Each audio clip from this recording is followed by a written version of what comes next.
রোজা অবস্থায় টুথপেস্ট দিয়ে ব্রাশ করা যাবে কিনা? সাহারিতে আজান চলাকালীন সময় কি পানি পান করা যাবে? রোজা রাখা অবস্থায় পিরিয়ড হয়ে গেলে করণীয় কি? গোসল ফরজ অবস্থায় গোসল না করে কি সাহারি খাওয়া যাবে? রমজান মাসে ওষুধের মাধ্যমে মাসিক বন্ধ রেখে কি রোজা রাখা যাবে? এখানে আমাদের মসজিদে 20 রাকাত তারাবির নামাজ হয়, আমি যদি 8 রাকাত পড়ে চলে আসি তাহলে কোনো করা হবে কিনা? রোজা অবস্থায় বাচ্চাকে মায়ের দুধ খাওয়ানো যাবে কিনা? ইনসুলিন বা ইনজেকশন নিলে কি রোজা ভেঙে যায়? রোজা অবস্থায় তেল, সুরমা, আতর ইত্যাদি ব্যবহার করলে নখ বা চুল কাটলে কি রোজার কোনো ক্ষতি হবে? জাকাতের টাকা থেকে কি এতিমখানা দান করা যাবে? স্বামীর জাকাত এবং স্ত্রীর জাকাত কি আলাদা? রোজা রেখে ফোনে কথা বলা যাবে কিনা? রমাদান মাসে মহিলারা রান্না করার সময় কি লবণ চেক করতে পারবেন? রমজানে গোসলের সময় যদি কানের ভেতর পানি প্রবেশ করে তাহলে কি রোজার কোনো সমস্যা হবে? সাহারি না করলে কি রোজা হবে?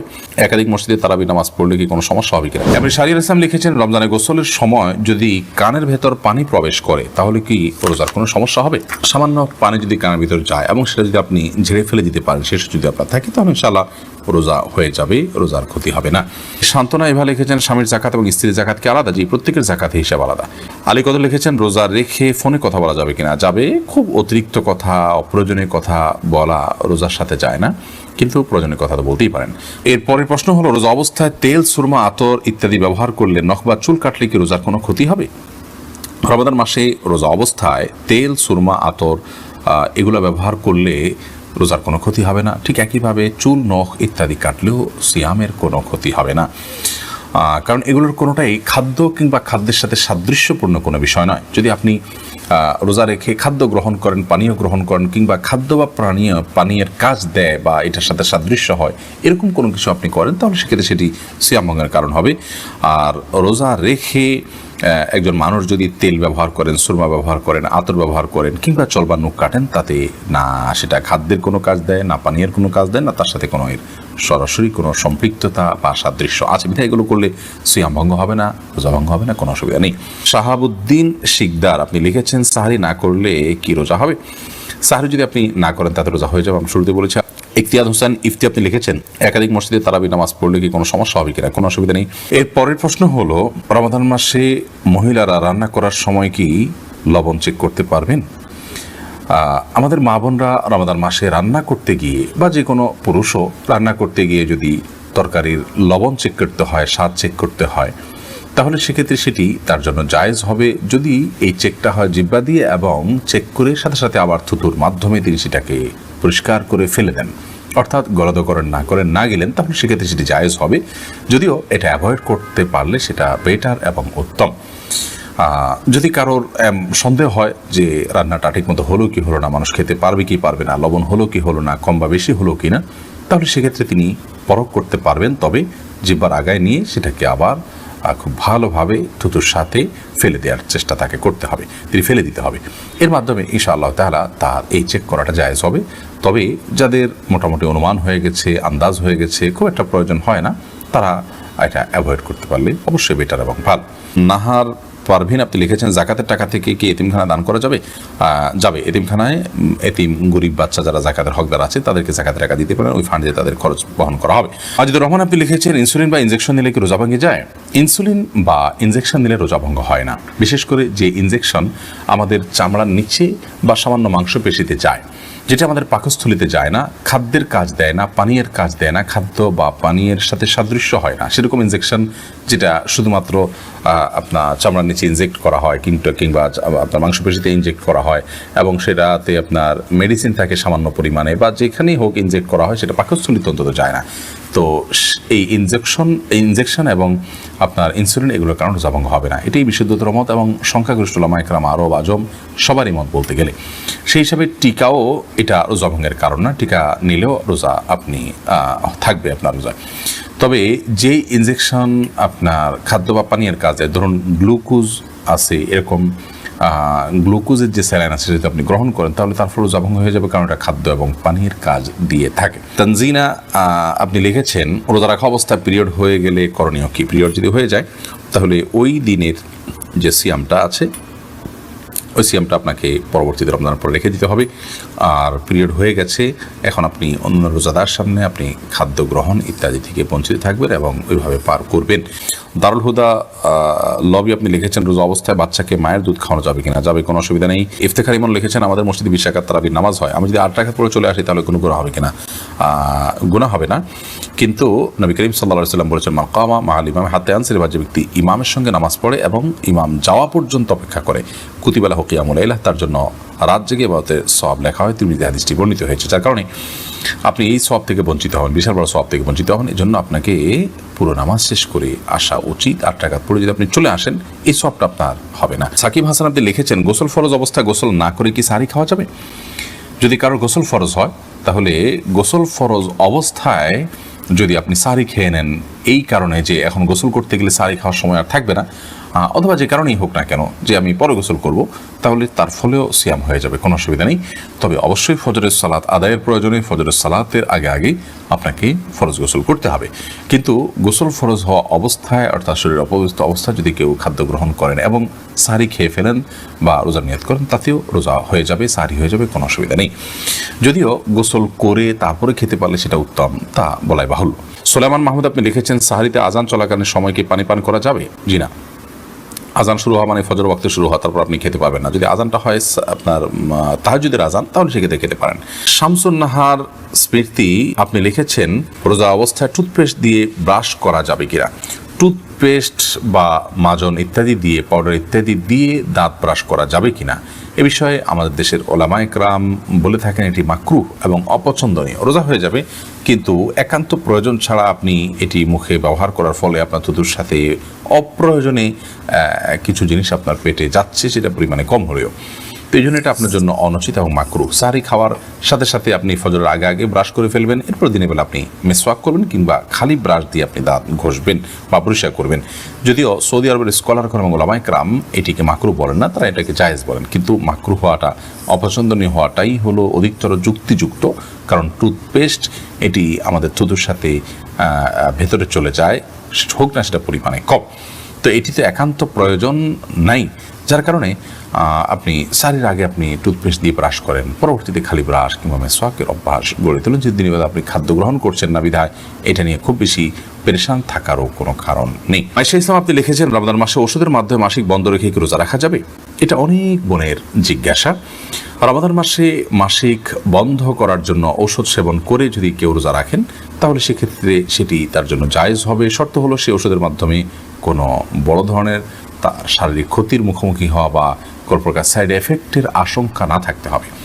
যদি ওষুধ সেবন করার মাধ্যমে বড় কোনো ক্ষতি না হয়, তাহলে সেক্ষেত্রে এটি গ্রহণ করে আপনি মাসিক বন্ধ রেখে সিয়াম পালন করতে পারবেন, কোনো অসুবিধা নেই।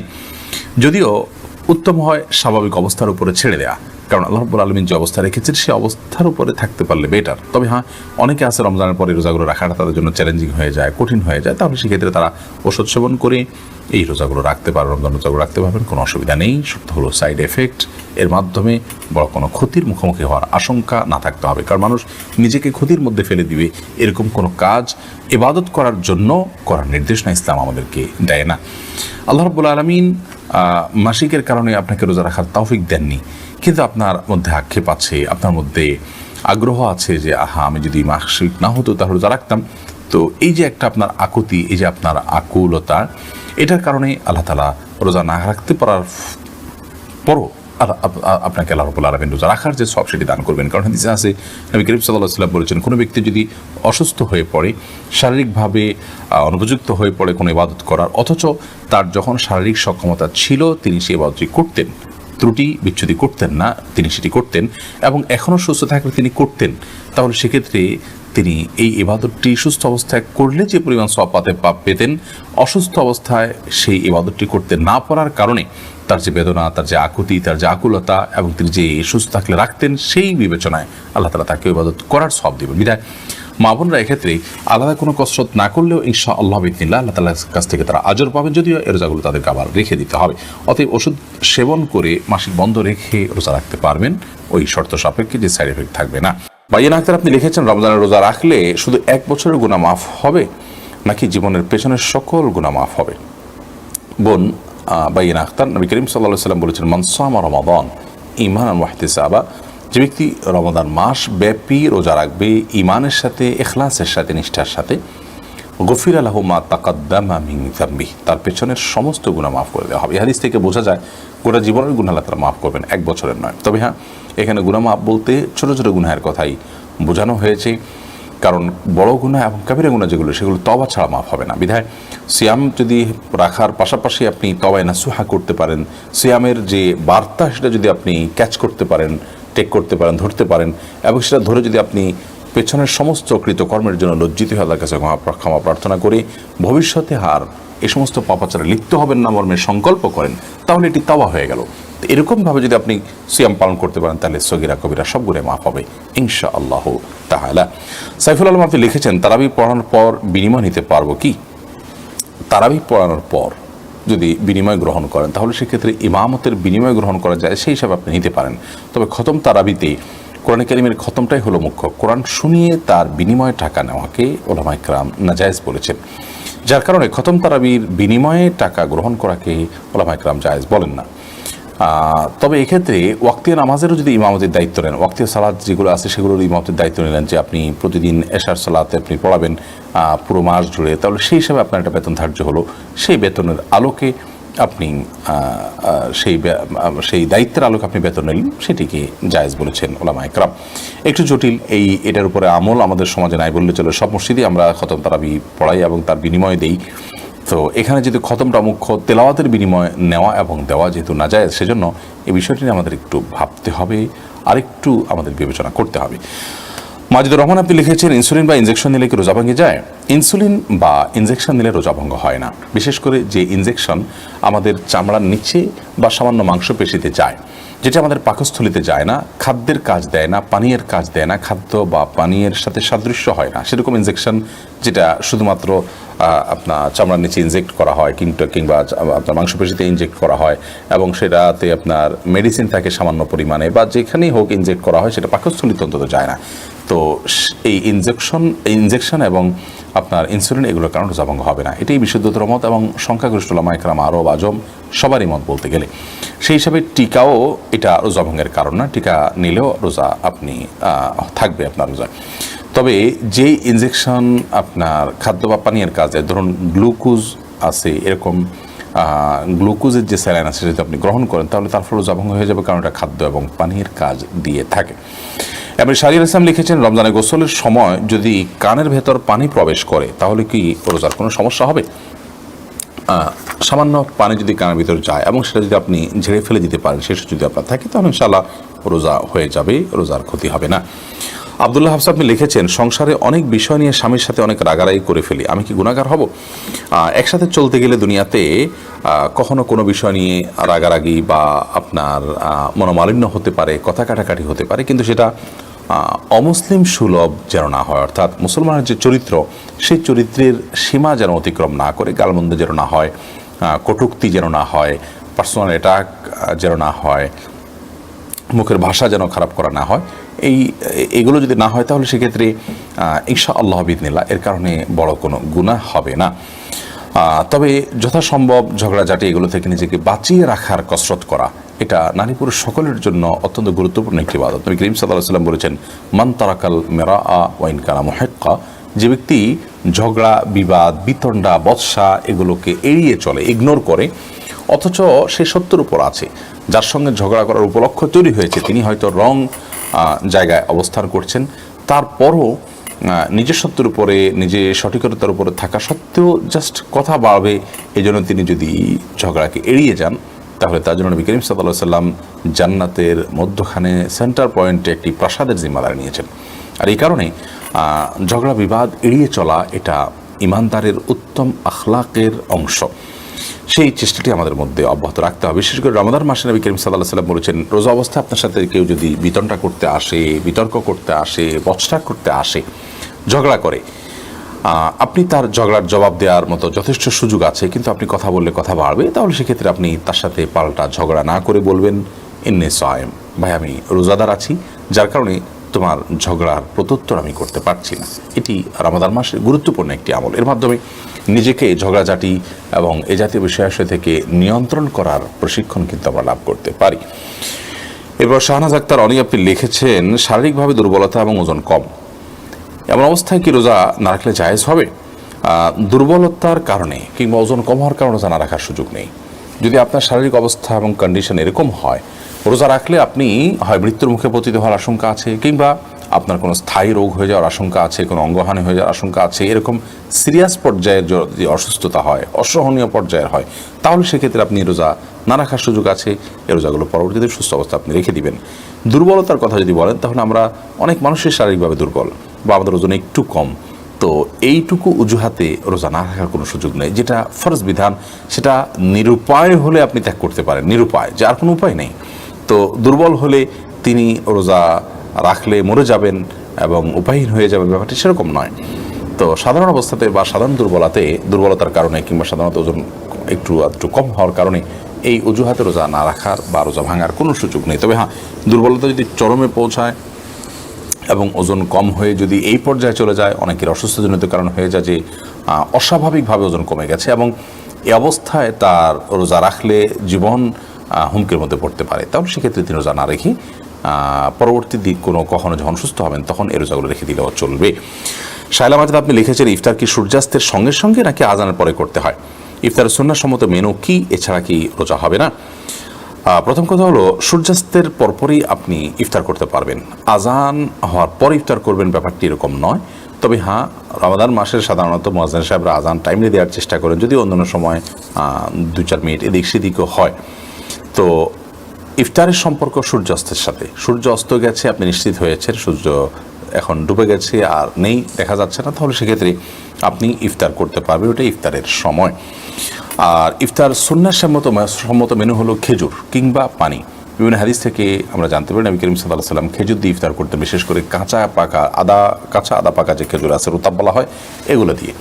তো এগুলো হোক বা সাধারণ খেজুর হোক, সেটা দিয়ে ইফতার করা সুন্নাহ। আর যদি খেজুরের ব্যবস্থা না থাকে কারণ, তাহলে পানি দিয়ে ইফতার করাটা হলো সুন্নাহ। আর ইফতার ছাড়া রোজা হবে না এরকম কোনো কথা নেই, ইফতার ছাড়াও রোজা হবে। আর এগুলো ছাড়া অন্য কোনো কিছু দিয়ে আপনি রোজা ভাঙলেন, যেমন আপনি বুট মুড়ি খেলেন বা অন্য কিছু খেলেন, তাতে আপনার রোজা হয়ে যাবে ইনশাআল্লাহ বিদিনিল্লাহ, কোনো অসুবিধা নেই। কেউ আজকাল শুনছি বলছেন যে বুট খাওয়া বিদআত হবে। বুট খাওয়া বিদআত হওয়ার কোনো কারণ নেই, এটি একটা মুবাহ কাজ, কেন এটা বিদআত হতে যাবে? যদি এটাকে কেউ ইবাদত মনে করতো যে বুট খেলে সওয়াব হবে বা বুট খাওয়া রমজানের আমলের অংশ, এরকম কেউ মনে করলে সেটি বিদআত হতো, কিন্তু এরকমটি কোনো মানুষই মনে করে না। এটা অন্য 10টি খাবার মতো একটি খাবার, হয়তো কোনোভাবে আমাদের সমাজে প্রচলিত হয়ে গেছে, বিধায় আমরা এটা খাই, অথবা এটি খেলে কোনো বিদআত হবে, গুনাহ হবে, এমনটি মনে করার কোনো কারণ নেই। সাইফুল ইসলাম জুয়েল আপনি লিখেছেন, আমি ডায়াবেটিস রোগী, ডাক্তার আমাকে পরামর্শ দিয়েছেন ইফতারের আগে আমি রক্তের সুগার পরীক্ষা করতে হবে, এদিকে আমার রোজার কোনো সমস্যা হবে? ভাই সাইফুল ইসলাম, এতে আপনার রোজার কোনো ক্ষতি হবে না। রোজার আপনার ইফতারের আগে আপনি সুগার পরীক্ষা করতে পারেন, এমনকি ইনসুলিনও নিতে পারেন, যেমনটি একটু আগে আমরা বলেছি। আপনি এরপর মার্জি আপনি লিখেছেন, দুরুদ, দোয়া, জিকির এগুলো করার সময়ও কি মাখরাজ মদ গুনা ঠিক মতো রাখতে হবে? রাতে ঘুমানোর আগে যে আমলগুলো আছে, যেমন সূরা মুলক পড়া, এগুলো শুয়ে শুয়ে ওযু ছাড়া মোবাইল দেখে পড়লে সওয়াব হবে কিনা? শেষের অংশের উত্তর আগে দিই। সূরা মুলক বা অন্যান্য যে তেলাওয়াতগুলো আছে, রাতের আমল শোয়ার সময় করতে হয় কিংবা সকাল সন্ধ্যা করতে হয়, এগুলো যদি আমরা মোবাইল অ্যাপ থেকে দেখে পড়ি, তাতে ওযু না থাকলেও কোনো অসুবিধা নেই, এগুলো পড়া যাবে। এমনকি শুয়ে শুয়ে যদি আপনি পড়েন তাতেও হয়ে যাবে। নবী করিম সাল্লাল্লাহু আলাইহি ওয়াসাল্লাম আয়েশা রাদিয়াল্লাহু তাআলার কোলে মাথায় রেখে বা হেলান দিয়ে তার সাথে তারপরে তিনি কোরআন কারীমের তেলাওয়াত করেছেন। তো এরকম পরিস্থিতিতে যেহেতু কোরআন তেলাওয়াত করা জায়েজ, অতএব শুয়ে শুয়ে যদি কেউ তেলাওয়াত করেন সেটিও জায়েজ আছে। এটাতে কোরআনের অসম্মান করা, অবজ্ঞা করা, অবমাননা করা, অপমান করা উদ্দেশ্য তার থাকে না, বরং তার সহজীকরণের জন্য তিনি এটি করে থাকেন, বিধায় এটি কোনো নাজায়েজ বা গুনাহের বিষয় নয়। আর প্রথম অংশের উত্তর হলো যে দোয়া, জিকির এবং এ জাতীয় যেগুলো আছে, এগুলো পড়ার সময় মাখরাজ এবং মদগুন্না হুবহু কোরআন তেলাওয়াতের মতো করে করতে হবে, এমনটি আবশ্যক নয়। বরং অনেক উলামায়ে কেরাম বলেছেন এটি না করাই উত্তম। অর্থাৎ কোরআনকে আপনি যেভাবে তেলাওয়াত করেন, সেখানে যেরকম মাখরাজ, গুন্না, মদ, এই সবগুলোকে আপনি পারফেক্টলি করার চেষ্টা করছেন, অন্য সাধারণ দোয়া দুরুদ বা সাধারণ জিকিরের সময় আপনি এটা করবেন না, যাতে করে কোরআনের সাথে অকোরআনের একটা পার্থক্য রেখা সৃষ্টি হয়ে যায়।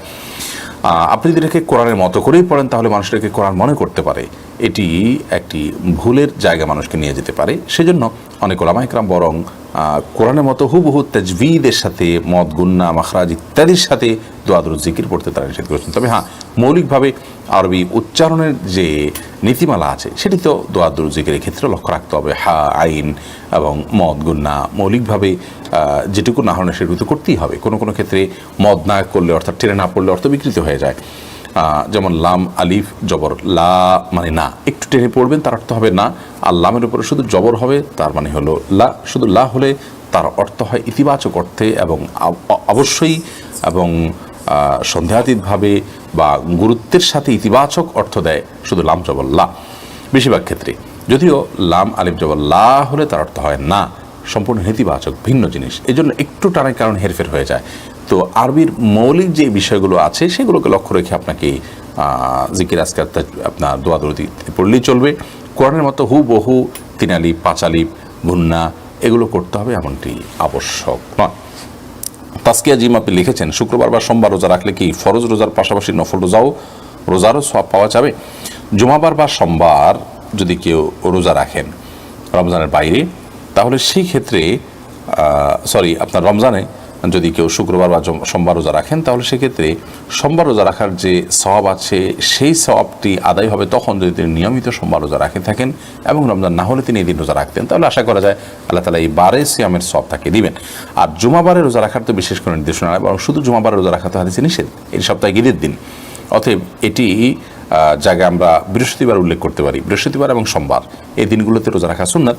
তো রমজান মাসে বৃহস্পতি সোম তো রোজা তো আপনার অটোমেটিকলি রাখা হয়ে যাচ্ছে, তাহলে তিনি রমজানের ফরজ রোজা আদায়ের সওয়াব পাচ্ছেন, আবার সোম বৃহস্পতি রোজা রাখার যে সুন্নাত সেটাও কি পাচ্ছেন কিনা? উত্তর হলো অন্যান্য সময় তিনি যদি এই রোজাগুলো রেখে থাকেন এবং এক্ষেত্রেও তার জেহেনে আছে, তার মনে আছে যে হ্যাঁ তিনি রমজান রোজা তো রাখছেনই, পাশাপাশি সোম বৃহস্পতিবার অতিবাহিত হচ্ছে, সেই হিসাবে তিনি আশা করা যায় আল্লাহ রাব্বুল আলামিনের কাছে এই দিনের যে নফল বা সুন্নত রোজার যে সওয়াব সাপ্তাহিক রোজার সেটাও তিনি লাভ করবেন।